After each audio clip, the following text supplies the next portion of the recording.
അമ്മ ഇതുവരെ ഒന്നും കഴിച്ചില്ല. ഇത്രയും പ്രശ്നങ്ങളൊക്കെ നടന്നതുകൊണ്ട് വിശപ്പില്ലാന്ന് പറഞ്ഞ് കിടക്കുമായിരുന്നു. ഭക്ഷണം കഴിക്കാൻ ഞാൻ നിർബന്ധിച്ച് വിളിച്ചോണ്ട് വന്നതാ. കയ്യിലിരിപ്പ് ശരിയല്ലെങ്കില് സമാധാനം നഷ്ടപ്പെടും. വല്ലവരുടെ മുതലെടുക്കുമ്പോ ആലോചിക്കണം ഇങ്ങനെയൊക്കെ ഉണ്ടാവുമെന്ന്. എന്റെ അമ്മ ആരുടെ ഒന്നും എടുത്തിട്ടില്ല, അങ്ങനെ എടുക്കേയില്ല. പിന്നെ ആ വള അവിടെ കൊണ്ടിട്ടത് നീയാണോ?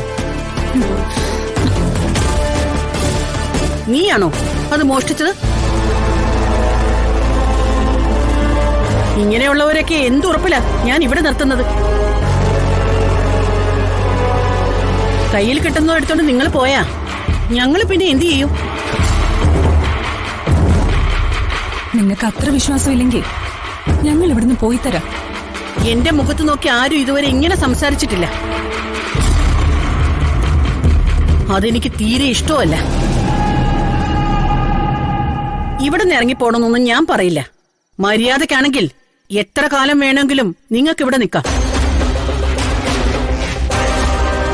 നിനക്കൊരു ധാരണയുണ്ട്, നീ ഏതോ വലിയ നായികയാണെന്ന്.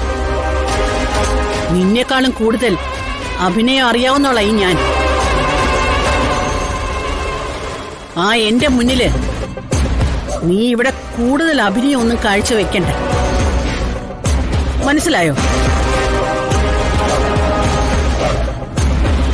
നീ ഇവിടുന്ന് പോവണ്ട. അങ്ങനെ നീ പോവാൻ തീരുമാനിച്ചാലും നിന്നെ ഞാൻ ഇവിടുന്ന് വിടില്ല.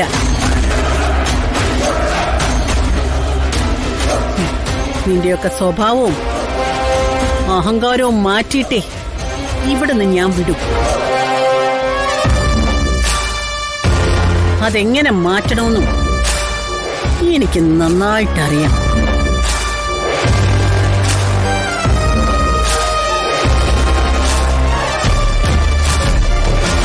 നിന്റെ മുഖത്ത് ഈ സന്ദർഭത്തിന് ഒട്ടും യോജിക്കാത്ത തരത്തിൽ നിലവാരം കുറഞ്ഞ ഒരു ഭാവം ഞാൻ കാണുന്നുണ്ട്. അതിന്റെ ആവശ്യമില്ല. നിനക്ക് അത്രയ്ക്ക് വൈകാരിക തോന്നുന്നുണ്ടെങ്കിൽ അത് നീ ഇപ്പൊ തന്നെ നിർത്തിക്കോണം. അല്ലെങ്കിൽ ഇവർക്ക് മുന്നേ ഇവിടുന്ന് പോവാൻ പോകുന്നത് നീയായിരിക്കും. എന്താ എന്താ ഇവിടെ ഒരു ബഹളം? എന്താ മോളെ, എന്താ കണ്ണു നിറഞ്ഞിരിക്കുന്നത്? അമ്മയ്ക്ക് ഭക്ഷണം എടുത്തു കൊടുക്കാൻ വന്നതാ സർ.